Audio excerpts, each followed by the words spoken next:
सबको जय मसीह की। आज का जो वचन हमारे लिए है मनन चिंतन के लिए, उसका विषय है कि प्रभु यीशु ने वचन दिया है कि सत्य और प्रेम का आत्मा कलीसिया में निवास के लिए आएगा। प्रभु यीशु ने वचन दिया है, सत्य और प्रेम का आत्मा कलीसिया में निवास के लिए आएगा। हम ऐसे दिनों के अंदर गुजर रहे हैं जब ये कोरोना महामारी की वजह से हमारे पूरे देश जो है पीड़ित है। पिछले दिनों के अंदर हमने देखा कि करीब 4 लाख से ऊपर लोग जो हैं इस संक्रमण से पीड़ित हैं और करीब रोज़ 4000 लोग जो हैं मर रहे हैं। और दिल्ली शहर भी इसमें काफ़ी ज़्यादा पीड़ित है। 20,000 से अधिक लोग जो है रोज़ इससे इन्फेक्ट हो रहे हैं और करीब 400 मृत्यु जो है हर एक दिन हो रहा है। और दिल्ली के अंदर जो है कि ऑक्सीजन की कमी भी है, आईसीयू बेड की कमी है, अस्पतालों में जो है ऑक्सीजन ख़त्म हो रही है और लोग तड़प तड़प के मर रहे हैं। और इसके बीच में हम देखते हैं केंद्रीय सरकार और राज्य सरकार और सुप्रीम कोर्ट भी बीच में आके उनको न्याय कर रहे हैं ताकि दिल्ली के लिए ऑक्सीजन मिल जाए। और ऐसी परिस्थितियों के अंदर खासतौर से हमारी कलीसिया के अंदर ही काफ़ी लोग पिछले हफ्ते में गुजर गए। ऑलमोस्ट हर एक दिन कोई ना कोई जो है मरे हैं। ऐसे परिस्थितियों में जो है मायूस होना बहुत आसान है कि क्या होगा हमारे भविष्य के लिए। हम सोच भी नहीं सकते कि एक दिन इधर है, 4 दिन के बाद हम नहीं है। और इस परिस्थितियों के अंदर हम क्या करें, कैसे आगे बढ़े। और इसी परिस्थिति के अंदर आज का वचन हमसे बातचीत करता है कि सत्य की आत्मा और प्रेम की आत्मा प्रभु यीशु मसीह ने प्रतिज्ञा किया, वचन दिया कि कलीसिया में आके निवास करेगा। यीशु मसीह अपनी चेलों को तैयार किया कि मैं जाने वाला हूँ, परंतु मैं जाने के बाद जो है कि एक आत्मा आपके लिए भेजूंगा और वो आपको सब कुछ सिखाएगा। पवित्र आत्मा भेजूंगा जो सहायक है। प्रभु यीशु मसीह को पता था उनको दुख उठाना ज़रूरी है, उनको मरना अवश्य है और तीसरे दिन वो जी उठेंगे। परंतु उनको ये भी मालूम था कि वो स्वर्ग आरोहण के बाद जो है कि 50वां दिन पेंटिकॉस्ट का दिन जो है पवित्र आत्मा सबों के लिए देंगे। और हमें पता है कि हमारी धर्मशास्त्र के द्वारा, बाइबल के द्वारा कि पेंटिकॉस्ट के दिन पवित्र आत्मा आई है अग्नि की जीभ की तरह और एक तूफान की तरह आया, लोगों के ऊपर बैठा है और अन्य अन्य भाषाओं में लोग बोलने लगे। और उस दिन से आज तक परमेश्वर पवित्र आत्मा को उंडेलता है, हर एक विश्वासी के लिए उंडेलता है। और यूनानी भाषा में जो शब्द इस्तेमाल किया गया कि पैराक्लीटोस, यानी जो आपके साथ आके मदद करने वाला है, एक एडवोकेट है जो आपकी सिफारिश करता, कोर्ट में आपके लिए आर्ग्यू करता है। इसलिए यूहन्ना 14:25 और 26 में लिखा है, ये बातें मैं तुम्हारे साथ रहते हुए तुमसे कही, परंतु सहायक अर्थात पवित्र आत्मा जिसे पिता मेरे नाम से भेजेगा वो तुम्हें सब बातें सिखाएगा और जो कुछ मैंने तुमसे कहा है वह सब तुम्हें स्मरण कराएगा। प्रभु यीशु मसीह उनको याद दिलाता है कि सत्य की आत्मा, प्रेम की आत्मा मैं भेजूंगा। और ये आत्मा जो है कि जब आएगा वो गवाही देगा। जब सहायक आएगा जिससे मैं तुम्हारे पास पिता की ओर से भेजूंगा, अर्थात सत्य के आत्मा जो पिता की ओर से निकलता है, तो वह मेरी गवाही देगा और तुम भी मेरे गवाह हो क्योंकि तुम आरंभ से मेरे साथ रहे हो। यानी ये सत्य की आत्मा, प्रेम की आत्मा प्रभु यीशु मसीह ने प्रतिज्ञा किया और ये पूरा हो चुका है। पेंतेकोस्त के दिन से आज तक ये सत्य की आत्मा जो है हर विश्वासी के अंदर है। वही आत्मा में प्रोत्साहन देता, वही आत्मा में सांत्वना देता है। आज मैं ये दोनों चीजों को देखना चाहता हूं, सत्य की आत्मा और प्रेम की आत्मा। सत्य की आत्मा, क्योंकि वो आत्मा जो है हमेशा हमें सत्य की ओर से ले चलता है। और सबसे बड़ा सत्य ये है कि परमेश्वर देदारी हुआ, यीशु के द्वारा परमेश्वर हमारे लिए प्रकट किया गया है। और ये पवित्र आत्मा जो है, सत्य की आत्मा जो क्या काम करता है, यूहन्ना 16:8-11 में लिखा है, वो आकर संसार को पाप और धार्मिकता और न्याय के विषय में निरुत्तर करेगा। पाप के विषय में इसलिए कि वे मुझ पर विश्वास नहीं करते, और धार्मिकता के विषय में इसलिए कि मैं पिता के पास जाता हूं और तुम मुझे फिर न देखोगे। अन्याय के विषय में, न्याय के विषय में इसलिए कि संसार का सरदार दोषी ठहराया गया। ये सत्य की आत्मा जो है कि न्याय करता है।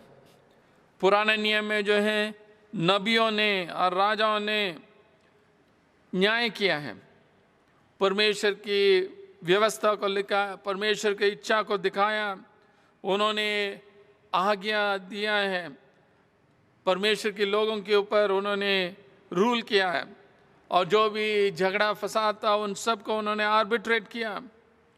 परंतु पवित्र आत्मा वो काम आजकल करता है। रोमी 8:27 में लिखा है कि परमेश्वर जो जांचता है, हर एक दिल को जांचता है, वो आत्मा की दिमाग को जानता है, क्योंकि आत्मा जो है परमेश्वर की इच्छा के अनुसार सिफारिश करता है और हर एक काम को वो न्याय करता है। जैसे इब्रानी 4:12 में लिखा है कि परमेश्वर के वचन के बारे में एक दोधारी तलवार की तरह है और हर चीज को वो प्रकट करता है। तो 3 चीज यहां बताया गया है जो सत्य की आत्मा न्याय करता है। पहली चीज पाप की बारे में लिखा है, वो आकर संसार को पाप और धार्मिकता और न्याय के विषय में निरुत्तर करेगा। पाप के विषय में इसलिए कि वह मुझ पर विश्वास नहीं करता। सबसे बड़े पाप जो है कि अविश्वास। जब परमेश्वर अपना एक लौता पुत्र यीशु मसीह को हमारे बीच में भेजा है, अगर हम उन पर विश्वास नहीं करते, अगर जो पापों की माफी उनके द्वारा हमारे लिए दिया जा रहा है, अगर उसको हम स्वीकार नहीं करते हैं, उसको विश्वास नहीं करते हैं, फिर जो है कि हम अविश्वास की वजह से दंड के योग्य हैं। परमेश्वर हमेशा जो है सबूत देता है, विश्वास करने के लिए सबूत देता है, परंतु हम विश्वास नहीं करना चाहते। हमारी आंखों को बंद करते हैं, कानों को बंद करते हैं, हमारे पीठ को दिखाते हैं और पूरा वॉल्यूम को बढ़ा देते हैं। सारे समय परमेश्वर खामोशी में हमारी नाम से बुलाता है। क्या हम सामुएल की तरह जवाब दे सकते हैं, बोल परमेश्वर आपकी दास सुन रहा है? तो अविश्वास के बारे में न्याय करेगा। दूसरी चीज ये लिखा है, धार्मिकता के विषय में इसलिए कि मैं पिता के पास जाता हूं और तुम मुझे फिर न देखोगे। प्रभु यीशु मसीह कह रहे हैं कि धार्मिकता के विषय में भी न्याय करेंगे, पवित्र आत्मा न्याय करेगा, क्योंकि धार्मिकता जो है हमारी कामों के द्वारा नहीं मिलता। हम जितने भी अच्छे काम करते हैं कि उसके द्वारा हमारे लिए धार्मिकता नहीं मिल सकता। धार्मिकता एक वरदान है, यानी प्रभु यीशु मसीह अपना धार्मिकता हमारे लिए देता और वो हमें तभी मिलता है जब उन पर विश्वास करते हैं। इसलिए हम अंत का दिन में जो है ये नहीं बोल सकते मैंने बहुत अच्छा काम किया इसलिए मुझे स्वर्ग में जगह चाहिए, ऐसे नहीं होगा। और पवित्र आत्मा हमें बताता ये धार्मिकता प्रभु यीशु मसीह की जीवन और काम उनकी मृत्यु और पुनरुत्थान के द्वारा ही ये धार्मिकता हमारे लिए दिया जाता है, और इसको हम अपनाना है। जब हम विश्वास करते हैं यीशु मसीह को व्यक्तिगत रूप से, फिर ये धार्मिकता हमारे लिए मिलता है। और अंत में ये भी लिखा है न्याय के विषय में, इसलिए कि संसार का सरदार दोषी ठहराएगा। अगर हम संसार के सरदार के पीछे चलते हैं, वो ऑलरेडी दोषी ठहराए गए हैं। इसलिए अगर हम उसी के पद चिन्हों में चलते हैं तो फिर दंड हमें भी मिलेगा, क्योंकि ये सत्य की आत्मा है। हम सत्य की ओर में जाना है, और ये आत्मा जो है, जो सबसे बड़े सत्य हैं, परमेश्वर के सत्य को प्रकट करता है। शायद हम हमारे प्रधानमंत्री के बारे में बहुत कुछ हम पढ़े हैं, परंतु व्यक्तिगत रूप से मैं उनको नहीं जानता हूं। परंतु पवित्र आत्मा के द्वारा मैं परमेश्वर को व्यक्तिगत रूप में जान सकता हूं। और परमेश्वर ऐसे नहीं है दूर की परमेश्वर, क्योंकि पवित्र आत्मा हमारे अंदर निवास करता है। एक घनिष्ठ संबंध हम उनके साथ रख सकते हैं। वो हमें मार्गदर्शन करता है, वो प्रकट करता है। सत्य की आत्मा जो है परमेश्वर की इच्छा को प्रकट करता है। The Spirit of truth reveals God's will. The Spirit of truth judges the world. न्याय करता है, परमेश्वर की इच्छा का प्रकट करता है। और 16 से यूहन्ना 16 से 24 में कि पवित्र आत्मा जो है, जो सत्य की आत्मा, कलीसिया के लिए सांत्वना देता है। क्योंकि जब हम लोग इस दुनिया में हैं जहाँ पे हम पीड़ित हैं, पूरे ये महामारी की वजह से दुखित हैं, बहुत कंफ्यूज्ड है, क्या हो रहा है, और ऐसे परिस्थितियों के अंदर पवित्र आत्मा जो है सांत्वना लाता है। जैसे एक गर्मी के दिन में जैसे ठंडा पानी हमें आराम देता है, तरोताजगी देता है, वैसी आत्मा हमें तरोताजगी देता है। तो इसलिए अगर हम इस सत्य की आत्मा के पीछे चलते हैं, ये धोखे और झूठ, कपट, ये सब छोड़ना है और पवित्र आत्मा की राह में हम चलना है, सत्य की ओर में चलना है, झूठ और कपट को छोड़ना है। दूसरा चीज हम देखते हैं कि इस आत्मा के बारे में बताया गया है, ये सिर्फ सत्य की आत्मा नहीं है, परंतु ये प्रेम की आत्मा भी है।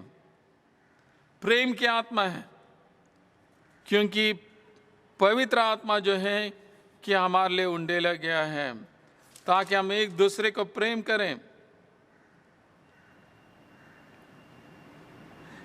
यूहन्ना 14:15 में लिखा है, यदि तुम मुझसे प्रेम रखते हो तो मेरी आज्ञाओं को मानोगे। मैं पिता से विनती करूंगा और वह तुम्हें एक और सहायक देगा, और वह सदा सर्वदा तुम्हारे साथ रहे, अर्थात सत्य का आत्मा, जिसे संसार ग्रहण नहीं कर सकता, क्योंकि वह न उसे देखता और न उसे जानता है। तुम उसे जानते हो, क्योंकि वह तुम्हारे साथ रहता है और वह तुम में होगा। प्रेम जो है, ये प्रेम की आत्मा है, और ये प्रेम की आत्मा हमें चुनौती देता है कि सिर्फ हम अपने लिए प्रेम न रखें, परंतु दूसरों को प्रेम दिखाएं। परमेश्वर की प्रेम हमारे अंदर पवित्र आत्मा के द्वारा उंडेला गया है, तो इस प्रेम को हम दिखाना है, प्रैक्टिकल रूप में हम दिखाना है। कलीसिया के रूप में इस महामारी के बीच में कैसे हम दूसरों को मदद कर सकते हैं। कलीसिया के रूप में हम देखना है कि एक विश्वासियों की समाज कैसे इस महामारी में हम दूसरों के लिए आशीष का कारण बना सकते हैं। और यही जो है पहले यूहन्ना में भी हम देखते हैं, पहले यूहन्ना जो 3:23 से 4:4 में लिखा है,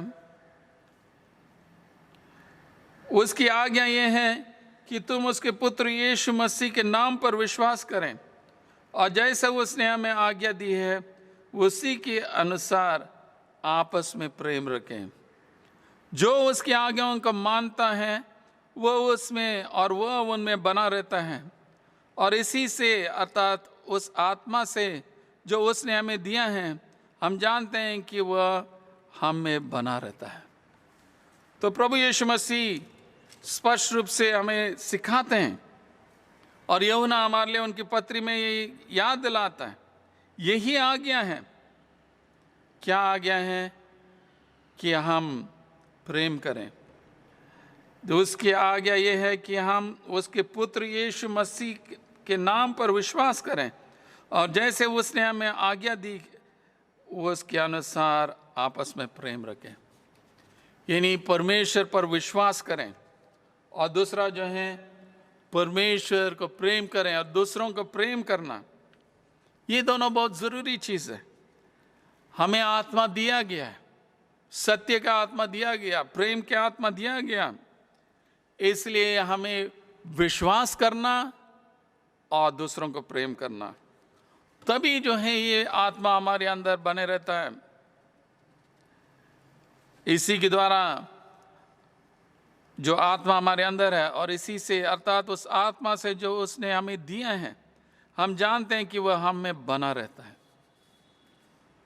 तो आज जो है जब इस महामारी के अंदर हम गुजर रहे हैं, क्या हम ये दोनों चीज़ हम हमारी जीवनों में देख सकते हैं? क्या हम सत्य की ओर में जा रहे हैं या झूठ और कपट और धोखा, झगड़ा, फसाद इसी जगह में जा रहे हैं, इसी रूट में जा रहे हैं, या सच में हम सत्य की ओर में जा रहे हैं? सबसे पहले जो सत्य खुदा को जाने और उनकी बताए हुए रास्ता में चलें। दूसरा ये भी लिखा है कि वो आत्मा जो हमें दिया गया वो प्रेम की आत्मा है, और अगर हम कहते हैं कि हम परमेश्वर को प्रेम करते हैं, उस प्रेम को हमारी पड़ोसियों के बीच में दिखाना है। और इस महामारी के समय में ये ज़रूरी है हम उस प्रेम को दिखाएं। हम सिर्फ अपने अपने घरों में नहीं बैठना, परंतु हम मिलकर काम करना, मिलकर दूसरों को सेवा करना, ताकि हम दूसरों के लिए आशीष का कारण बने, हम दूसरों को मसीह का प्रेम दिखाएं। इस परिस्थिति के अंदर खुदा ने अपना आत्मा में दिया है, पवित्र आत्मा, जो सत्य की आत्मा और प्रेम की आत्मा। उस आत्मा में अगुवाई करें ताकि सच में हम आने वाले दिनों में कलीसिया के रूप में दूसरों के लिए आशीष का कारण बने। खुदा आप सबको आशीष दें। आइए हम प्रार्थना करें। सर्वशक्तिमान परमेश्वर, राजाओं का राजा, प्रभुओं का प्रभु, हम धन्यवाद देते हैं इस समय के लिए और आपके वचन के लिए। हम धन्यवाद देते हैं कि आपने कलीसिया के लिए आपकी पवित्र आत्मा जो सहायक है, जो हमारे साथ देता है, वो आपने भेजा है। धन्यवाद देते हैं पवित्र आत्मा हमारे अंदर बसता है। हम धन्यवाद देते हैं ये आत्मा सत्य की आत्मा है, सत्य की ओर से हमें ले जाता है और परमेश्वर न्याय करता है। हमारे अविश्वास के बारे में न्याय करता है, हमारी धार्मिकता के बारे में न्याय करता है। परमेश्वर और संसार की सरदार के पीछे अगर जाते हैं उसके बारे में हमें न्याय करता है। हम धन्यवाद देते हैं कि ये सत्य का आत्मा सांत्वना का आत्मा है, हमें कंफर्ट देता है। हम धन्यवाद देते हैं कि प्रेम की आत्मा, एक दूसरे को प्रेम करने के लिए आपने इस आत्मा को उंडेला है। और इन दिनों के अंदर जब चारों ओर लोग तड़प रहे हैं, परमेश्वर आपके प्रेम को दिखाने के लिए हमें मदद कर। एक कलीसिया के रूप में हम दूसरों के लिए आशीष का कारण बनने के लिए हमें मदद कर। ये सब प्रभु यीशु मसीह के नाम से मांगते हैं, आमीन।